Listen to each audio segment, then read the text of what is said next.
কিন্তু এখনো আমাদের সাথে সম্পৃক্ত হন নাই। আজকে আমরা তাদের কাছে মুখ বাড়াবো, তাদেরকে ধরে আনবো। আমাদের সাথে একত্র ঘোষণা করলো না, ব্যবস্থা গ্রহণ করা হবে। আজকে লক্ষ্য আপনাদের সাথে নিয়ে তারা কি করে আমরা রক্ত দিব, তারা বসে বসে স্বাধীনতা ভোগ করবে।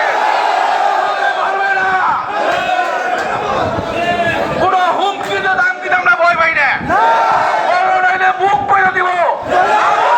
মরে গেছে, বিশ্বের দরবারে রখে গেছে।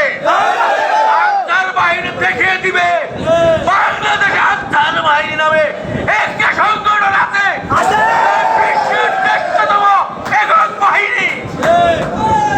বিশ্বের একক বাহিনী হিসাবে এত বড় বাহিনী আর নাই, যেটা আনসার বাহিনী।